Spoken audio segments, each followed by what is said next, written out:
Okay, so we put out the Soldier Boy video the other day about a shooting incident, and you reached out to me and told me that you were actually the person in the story in terms of the shooting, and you want to tell your side of the story.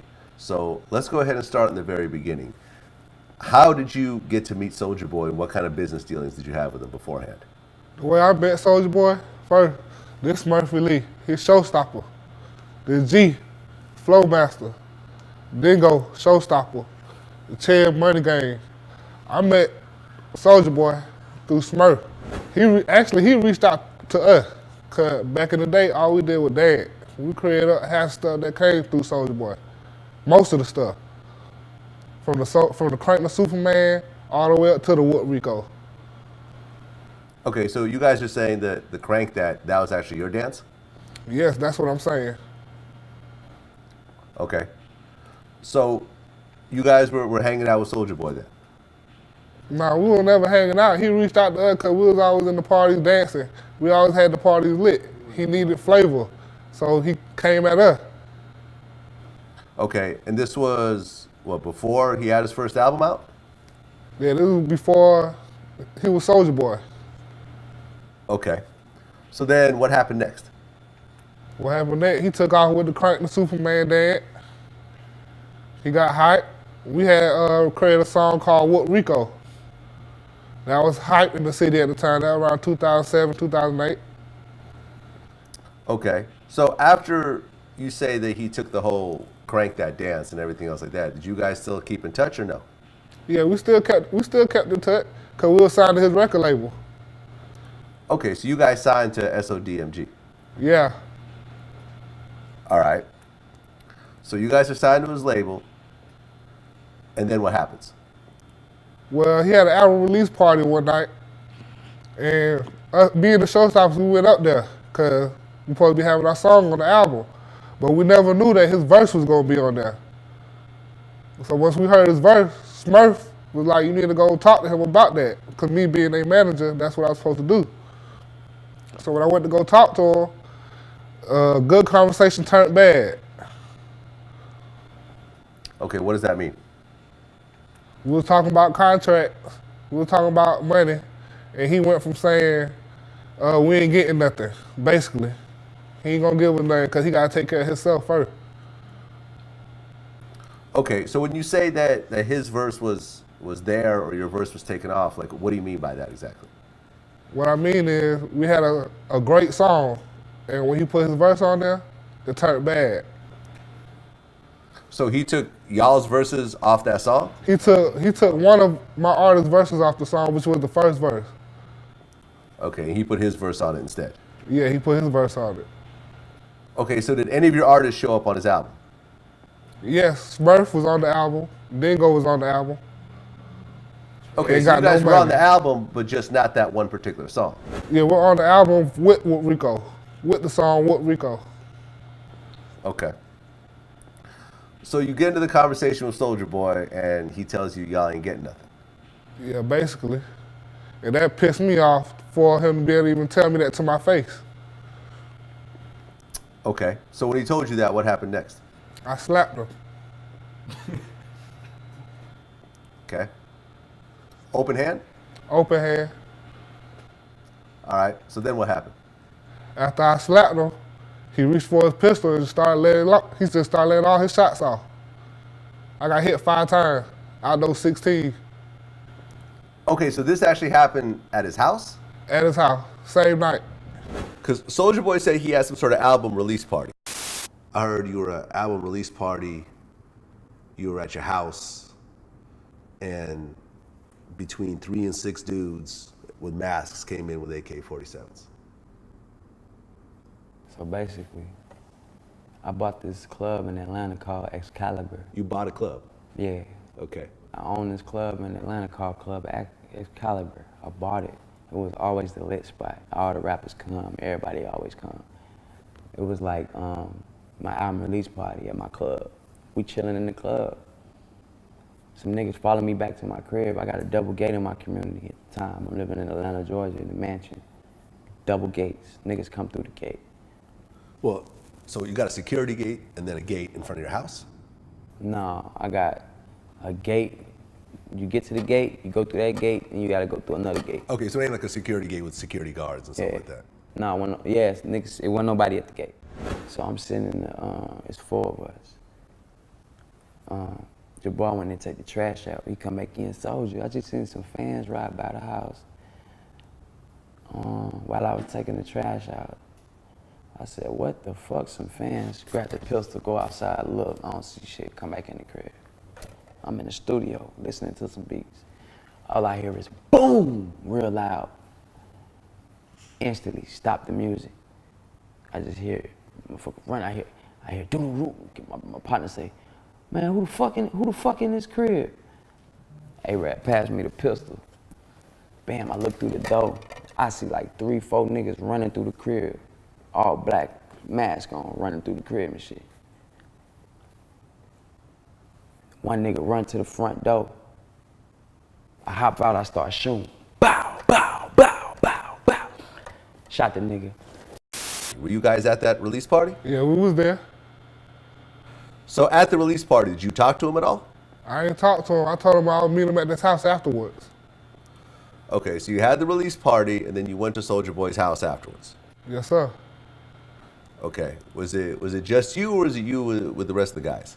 Actually, it was me and Dingo. Okay. So you guys show up at his house and he opens the door and lets you in and everything? Yeah, he let us in and everything. So what you're saying is this whole home invasion thing never happened? Basically, he had to cover himself. Okay. So you were invited into his home and then you had a conversation with him where you told him you were upset about the song, and then you say that you slapped him. I did slap him, I don't say. Okay. So when you slapped him, what did your man do? He wasn't even in the house. Okay. Now, when Soulja Boy said that he had a bunch of other people, like who were some of the people he said was at his house at the time? J-Bar? J-Bar, so, Killer, Okay, so they were all there at the house too? all of them. Okay, so you slapped him open hand, and then he pulled out his gun, That's exactly what he did.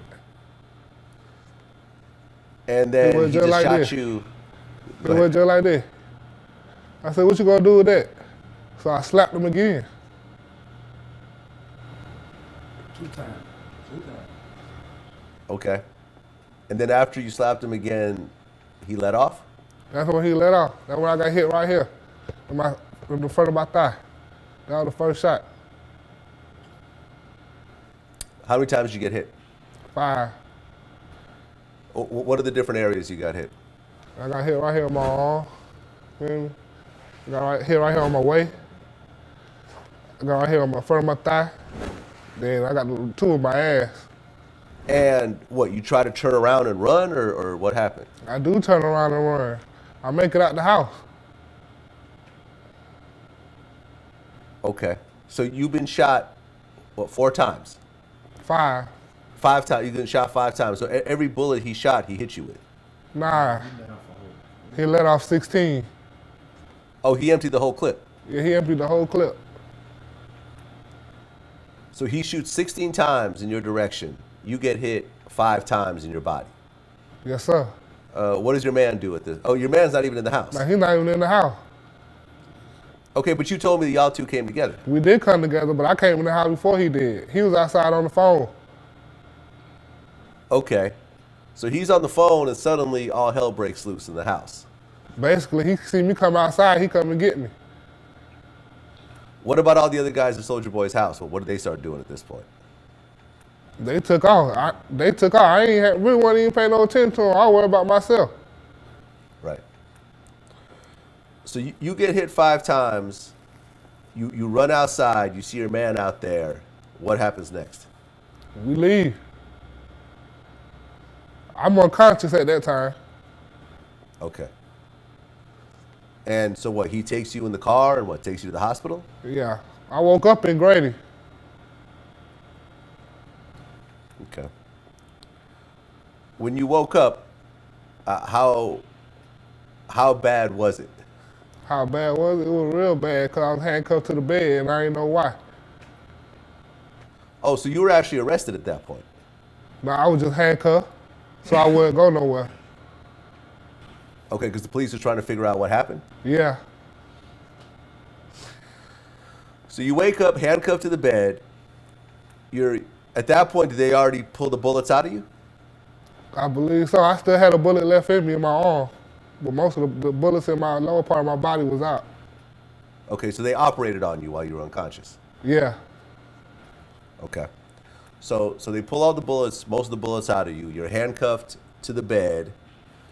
You're fucked up because you've just been shot 5 times.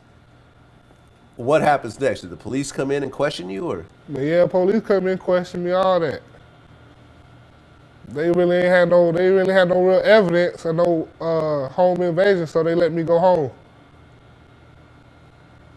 2 weeks later, they came and picked me up. So they unhandcuff you. Does the hospital keep you for a while, or do they release Yeah, you right away? I was in the hospital for a couple days. Okay. So then a couple days later, you get released from the hospital. Yeah. What happens next? I go home. Then, probably 3 days after they released me for the hospital, they came and got a statement from me. And after they came, I left. I came to the east side. I went to my baby mama house at that moment. Well, when the police asked you for a statement, what did you tell them? I told him I ain't did what he said. I told him I went there for a meeting. I told him I went in there to go talk about my business. And he tripped out. So you told them the Soulja Boy shot you. Yeah, I told him that. They thought it was a joke. Why would they think that it's a joke? Because obviously you've been shot. I don't know. So the police ask you who shot you. You told them Soulja Boy shot you. And you're saying that they didn't pursue the case? Nah, I told them Soulja Boy shot me, and they came and locked me up. You got locked up. Yeah, I got locked up. Cause he said For what? he said I tried to rob him. So you're saying the Soulja Boy told the police that you tried to rob him, that's why he shot you? Yeah, that was the reason. Okay, so that's 2 sides of the story that the police are hearing, and both sides don't match up with one another. So how does the police figure out what the next step is? They don't figure out what the next step is. I just sit in county for 9 months and take a plea. So before you took the plea, what were they charging you with? I was charged with armed robbery, false imprisonment, kidnapping, possession of a firearm with a convicted felon, possession of a firearm, commission of a crime, aggravated assault. But when you were at Soulja Boy's house, did you have a gun on you? No? So all these charges that you're naming right now, how are you getting these charges if what you're saying none of them are matching up? Those are charges that they threw on me all because of what he said. So it was your word against his at that point. Basically, I think money talk. That's what I think. So you got a bunch of charges on you at this point. Yeah. Look, How much, if you had blown trial, how many years were you facing? I was facing 25 to life. 25 to life. So you were basically looking at the rest of your life in prison. Basically. How do you go from 25 to life? Okay, so hold on, before I even get into that. They're telling you you're facing 25 to life. Then what kind of plea deals are they offering you? They offered me a 15 do 10. Then they offered me a 7 do 3. Then they offered me a 10